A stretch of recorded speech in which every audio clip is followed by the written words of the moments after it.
What did coaches have to say about John Mateer to ESPN? We'll discuss that coming up next here on Locked On Sooner.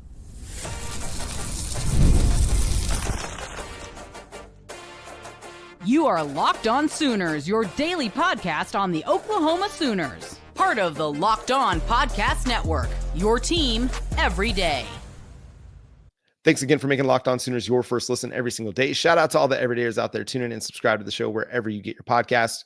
We're free and available on all podcast platforms, part of the Locked On Podcast Network, your team every single day. So John Mateer, I mean, he's got us all hyped. He's got us all excited and energized about what the potential is for Oklahoma's offense this season.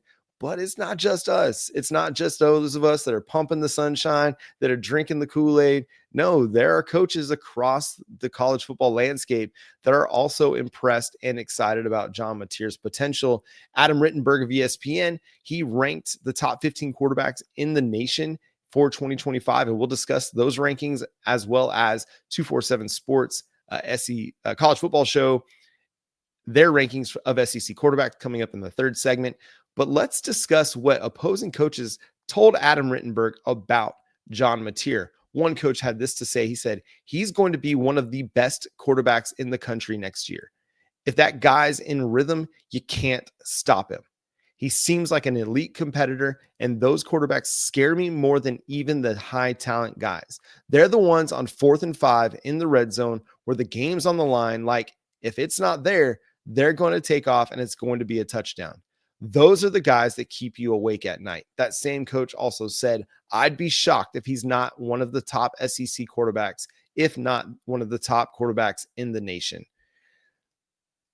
That's high praise, man. That is an opposing coach talking about a guy like John Mateer keeping him up at night. That's music to my ears. Somebody else's nightmare is my dream come true. John Mateer has that ability to him. He's got that competitiveness. He's got that edge. He's got that mental makeup where he's going to go make a football play. He's going to go do something to help his team win a football game. Again, you've got to have that kind of mentality, that kind of edge that says, I'm him. I'm going to go make a play. I'm going to lead my team to victory. I'm going to put this game on my shoulders and go win. It's the idea from the replacements, right? The great ones want the ball in their hands when it comes to crunch time, right? Gene Hackman's character asks Keanu Reeves, do you want the ball? What do you want to do here? And Keanu Reeves is like, I want the ball. Give me the ball in those crunch time moments. And that's where the great ones stand head and shoulders above the rest. I think we look back to Baker Mayfield's game in Neyland Stadium against Tennessee. Was that 2016, 2015 or 2015 or 2016? I can't remember exactly the year. Sorry about that.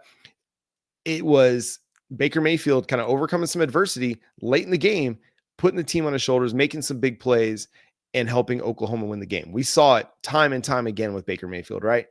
And it's what we loved about Jalen Hurts. That 28-3 Baylor win doesn't happen unless Jalen Hurts just goes big time and leads Oklahoma to a comeback win. We saw it with Dillon Gabriel against Texas late in that game. Less than 2 minutes, just about over a minute left to play. And he leads Oklahoma all the way down the field, finds Nick Anderson in the end zone when he's being swarmed and surrounded by pressure, and leads Oklahoma to that win. So, this is where quarterbacks separate themselves, is in those moments, being able to make plays. But John Mateer should be one of the best in the SEC, if not one of the best in the nation for 2025. That's high praise. And here's what another opposing coach had to say about John Mateer. He says, I don't think Mateer has this great arm or anything like that.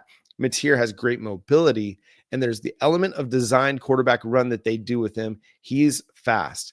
He's got intelligence, and he's going to be in basically the same system. There's a lot of other quarterbacks that aren't as good as John Mateer in the SEC and in the Big Ten. He'll be fine. Okay, so this coach probably wanting to hold some things back, not provide too much praise to Oklahoma's quarterback, but you could see like he wants to say something really nice, but he's not going to. He's holding it back. I think John Mateer is going to be among the best in the SEC. He's going to be among the best in the nation. He's going to be one of the better quarterbacks in college football. He's going to have one of those seasons that's going to have some Heisman moments in it, that's going to put him in that discussion, whether he wins it or not. I mean, that's who knows. That November, again, where he faces Tennessee, Alabama, Missouri, and LSU to close the season, that's going to tell the tale of Oklahoma's season, in my opinion. That 4-game stretch is going to be what determines whether Oklahoma goes to the college football playoff or just a bowl game, whether Oklahoma has a Heisman contender or a guy that is just trying to make an SEC all-conference team. That's going to be the difference. If he goes out and he shows out in those 4 games and Oklahoma goes 3-1, 4-0, he's going to have a strong case to be considered one of the best quarterbacks in college football if that happens, because you're going to have 2 road games against Tennessee and against Alabama that will set the tone for that final month of the season. And if they go and they win both of those games, I mean, the sky's going to be the limits. The hype train is going to be off the rails, and everybody is going to be pumped about what this quarterback and what this team is capable of entering December and January.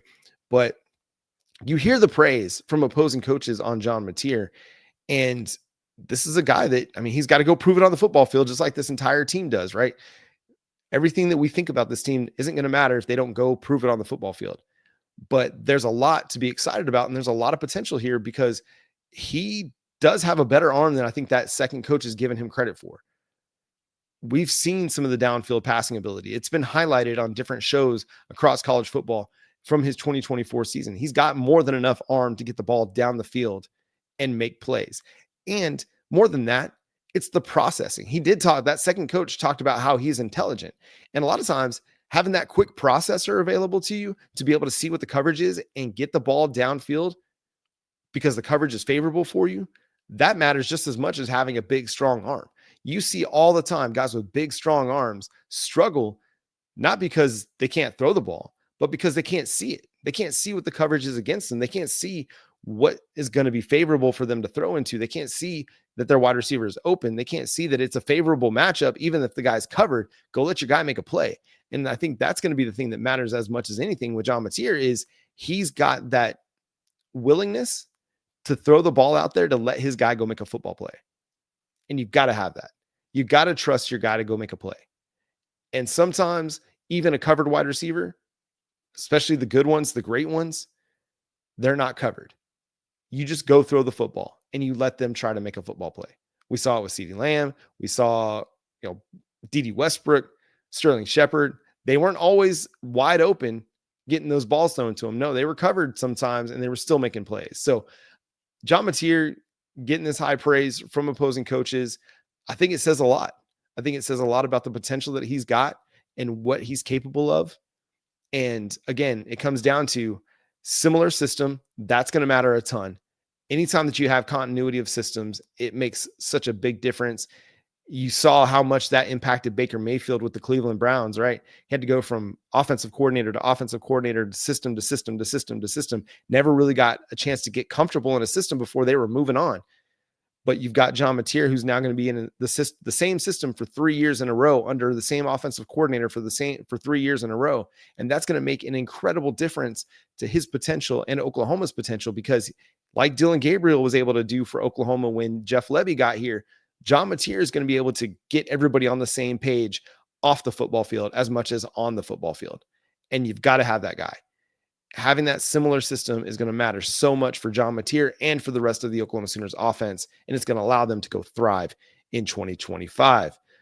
Where did John Mateer rank on Adam Rittenberg's ESPN's quarterback rankings? Where did he rank among SEC quarterbacks? We'll discuss coming up next here on Locked On Sooners. And Boomer Sooner.